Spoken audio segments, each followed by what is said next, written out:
जी नमस्कार। जी नमस्कार नमस्कार।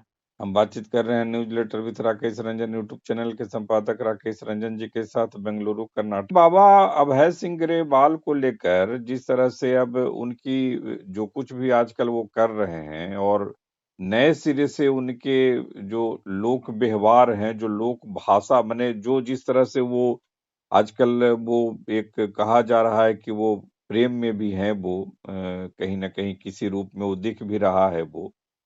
लेकिन सवाल उनकी भाषा को लेकर उठ रहा है कि वो भाषा उनसे संतुलित नहीं हो पा रही है वो। वो जो भाषा जिस रूप में अपनी बात वो कहना चाह रहे हैं, वो व्यक्त नहीं कर पा रहे हैं। चाहे वो अध्यात्म की भाषा हो, चाहे वो भक्ति की भाषा हो। एक प्रीतिका नाम की एक महिला को लेकर उनके साथ जो लोग व्यवहार कर रहे हैं, अचानक हाथ छू देना, इधर-उधर हाथ रख देना, तो वो भी लग रहा है लोगों को काफ़ी खराब लग रहा है और उससे काफ़ी लोग उनके भी फैन्स काफ़ी नाराज़ हो रहे हैं। माने इस तरह से सार्वजनिक तौर पर अगर आप रहते हैं, आप अगर भक्ति और अध्यात्म की बात करते हैं, तो बने लोगों को जो उनके फैन्स हैं, उनका भी कहना है कि एक मर्यादा, लोक मर्यादा तो होती है, उसका भी तो पालन करना चाहिए। ये कहीं न कहीं लग रहा है कि अब आईआईटी बाबा अभय जो हैं वो उसी जो कहीं न कहीं अपने जो उनका आंतरिक जो एक रोग है, उसी के गिरफ्त में वो चले जा रहे हैं। जी। देखिए आईआईटी बाबा जो है ना, पहले आप जो कह रहे हैं ना, चीजें गड़बड़ कहाँ होती है। वो अधजल गगरी छलकर जाए वाली जो स्थिति होती है ना, आप किसी आपको अगर इस बात का भ्रम हो जाए कि हम किसी चीज के विशेषज्ञ हो गए, तो फिर दिक्कतें कहाँ आएगी। आप मुकम्मल हैं नहीं और उस चीज पर आप व्याख्यान देने चले जाएंगे, तो फिर आप गलत शब्दों का इस्तेमाल करेंगे, गलत तथ्य सामने आएंगे, आपको उपयुक्त शब्द नहीं मिलेंगे। आपका जो शब्द भंडार रहेगा, तो बातें तो आपको कहीं शब्द रखना है, कोई बातें रखनी है तो उसी हिसाब से बातें आएंगी। तो बाबा के साथ यही दिक्कत है। और उनके फॉलोअर को क्या दिक्कत हो रही है, फॉलोअर फॉलोअर का क्या मतलब। हम समझ रहे हैं कि आपको जो कुछ खासियत विशेषताएं लगी, अगर कहीं देखिए, अच्छी चीज क्या है, इंसान किसी से भी सीख सकता है। इतिहास में, हमारे वेद पुराण में उदाहरण भरे पड़े हैं कि यहाँ अब जैसे वाल्मीकि। भाषा भाषा कैसे काम करती है, थोड़ा इसको समझिए, इसको थोड़ा-सा कि एक जो आप कहते हैं कथ्य सिग्निफाइड हो गया, उसको समझते हैं थोड़ा-सा एक्टिविटीज जिसको लेकर काफ़ी उनके एक्टिविटीज को लेकर जो सवाल उठ जा रहे हैं, तो उसको थोड़ा-सा साइंटिफिक चीज़ों से समझते हैं। एक हो गया कथ्य जिसको सिग्निफाइड कहते हैं, दूसरा हो गया अभिव्यक्ति जिसको सिग्निफायर कहते हैं, एक हो गया उपादान सब्सटेंस और एक हो गया रूप फॉर्म। अब इसको भाषा व्यवस्था जो होता है उसको लिंगा कहते हैं, जिसको कहते हैं, और भाषा व्यवहार जो हो गया उसको पेरोल कहते हैं। उसके बाद उसको विन्यास क्रमी अगर कहेंगे तो सिंटेमैटिक कहेंगे। तो इसी तरह से जो है वो कहीं न कहीं जो काम जो करता है वो इस रूप में काम करता है वो, है ना? पर परसेप्शन होता है, फिर रिलेशनल होता है, फिर कॉरस्पॉन्डिंग होता है। लेकिन आपके फंक्शन जो हैं वो कहीं न कहीं डिस्टर्ब कर दे रहे हैं। जैसे अध्यात्म है, तो अध्यात्म की गहराई है एकदम अंतहीन गहराई है। जैसे भक्ति की गहराई तो अंतहीन गहराई है। और इन सब चीज में एकांतपन जो भी होता है, एकांतिक माने आपको ना दिखना भी, लेकिन आप जिस तरह से सोशल मीडिया में हैं और सोशल मीडिया में आप अपनी बातों को रख रहे हैं और कहीं ना कहीं कुछ जो नई पीढ़ी के लोग हैं वो लगता है कि इसमें कुछ चमत्कार हो सकता है। दरअसल चमत्कार उसमें कुछ भी नहीं है, होता भी नहीं है, ऐसा ऐसा भी लगता है। जी। देखिए, इतना जो गहराई से विश्लेषण हमको नहीं लगता है कि बाबा के बारे में इतना बहुत गहराई और विस्तार से बहुत सोचने की जरूरत है। बात बहुत सीधी है। बाबा एक जो तमाशा होता है ना, वो तमाशाई है ना। और वह भी ऐसा तमाशाई है जो तमाशा दिखाना भी एक कला है।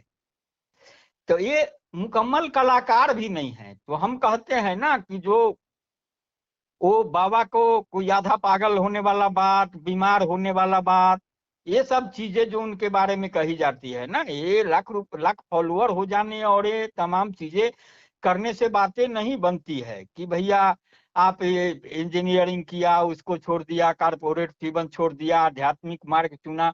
देखिए, मार्ग चौराहे पर आप खड़े हैं तो मार्ग तो चारों तरफ जा रहे हैं, मार्ग आप चुनने के लिए स्वतंत्र है, आजाद है।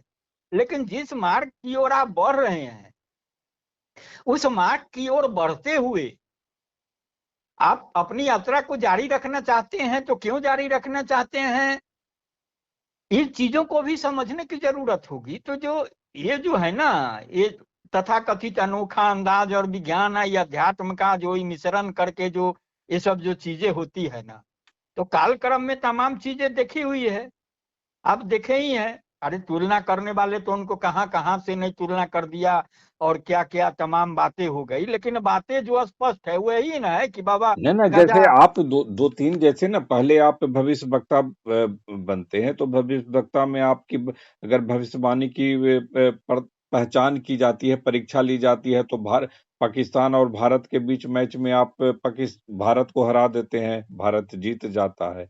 आप फिर कल्कि अवतार करने लगते हैं, शिव के अवतार करने लगते हैं, तो उस पर अभी अब संदेह होता है कि आखिर ये कैसा अवतार है जो एक मैच जैसा चीज अगर वो न जिता पाए। फिर उसके बाद से आप भविष्यवाणी से ही दूर हो जाते हैं।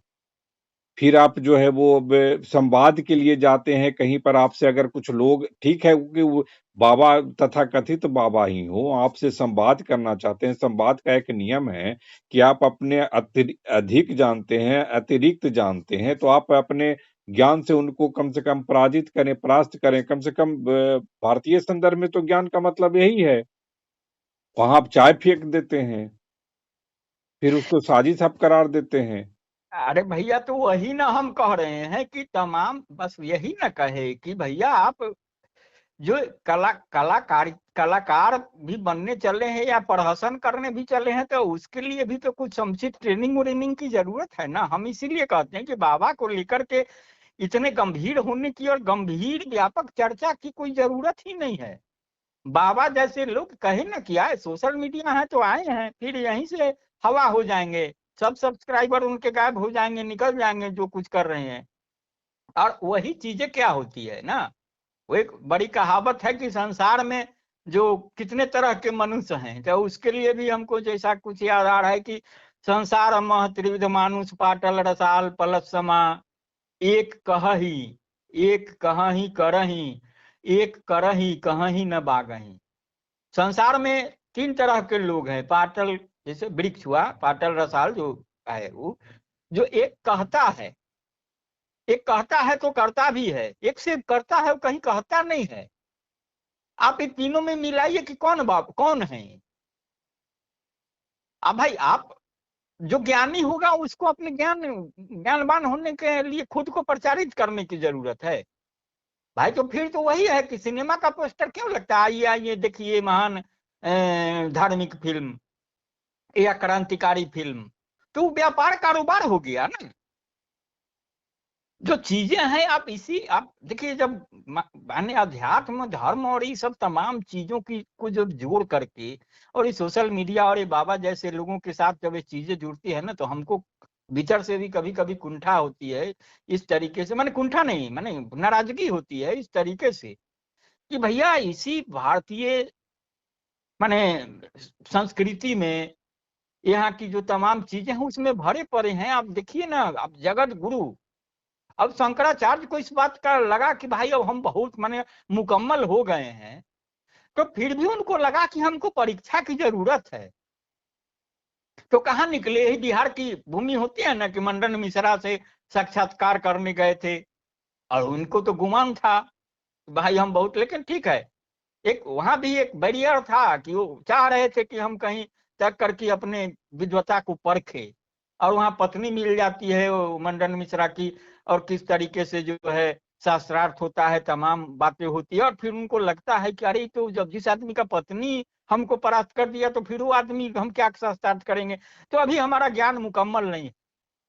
तो ज्ञान जो चीजें हैं ना बहुत विस्तृत है, वहां फिर ही बाबा जैसे लोग तो यही करेंगे।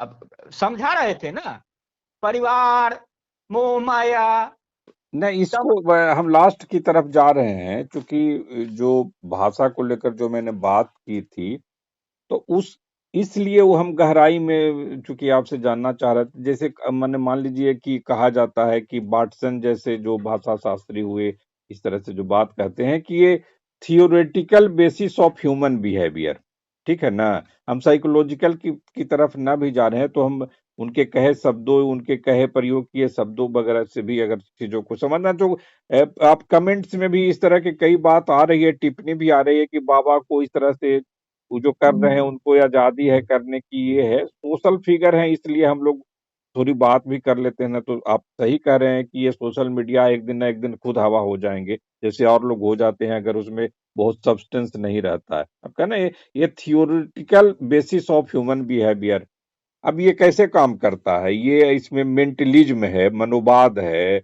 इसमें बिहेवियरलिज्म है, बिहेवियर देखा जाता है, इसमें इंट्रोस्पेक्शन है। आप जो आप जो कहते हैं उसका क्या मतलब, उसका अंतर्निरीक्षण होता है, फिर सेल्फ ऑब्जर्वेशन होता है, फिर उसके बाद ऑब्जेक्टिविटी होती है, जो हम लोग कहते हैं कि जब वस्तु परखता जिसको बस बस बस वस्तुनिष्ठता जिसके कहते हैं कि ऑब्जेक्टिव होकर के किसी चीज को सोचिए, वस्तुनिष्ठ होकर के किसी चीज को सोचिए। जी, आखिरी टिप्पणी।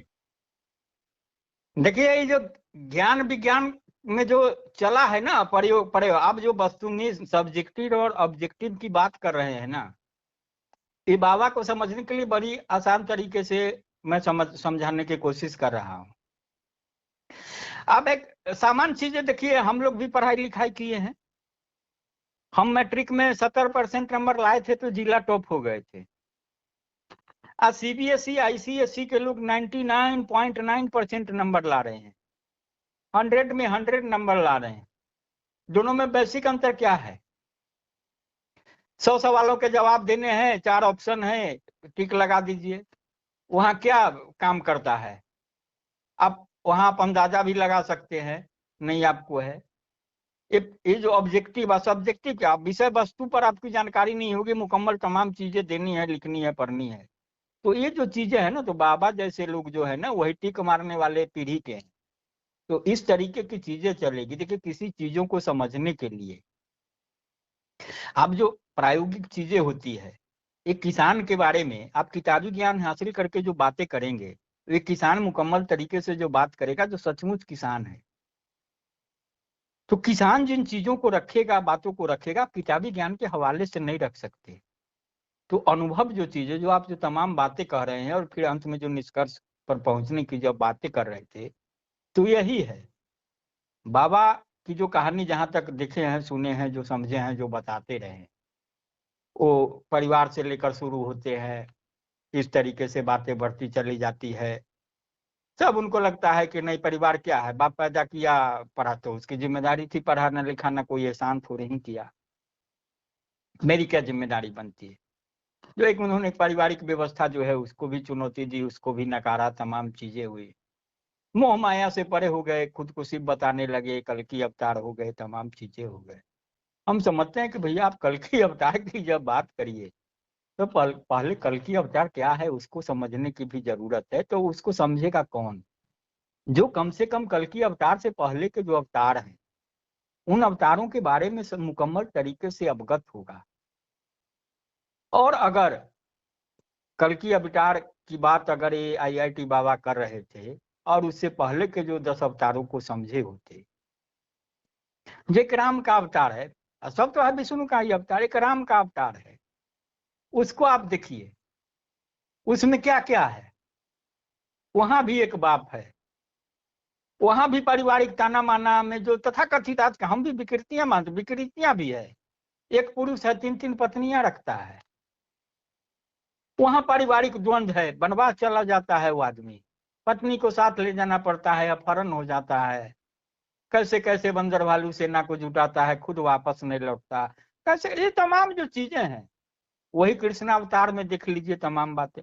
तो जो चीजों अध्ययन करके अब आइएगा, फिर जब चीजों को समझिएगा, तो अधकचरा ज्ञान जो है ना, जो अधजल गगरी छलकत जाए वाली बात जो मैंने शुरुआत में कही, वही है।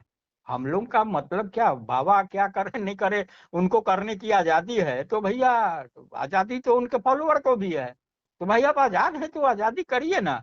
तो यह आपको कौन आजादी दे रहा है कि अगर हमको बाबा का विरोध करने का और बाबा की बातों को काटने का नहीं आजादी है?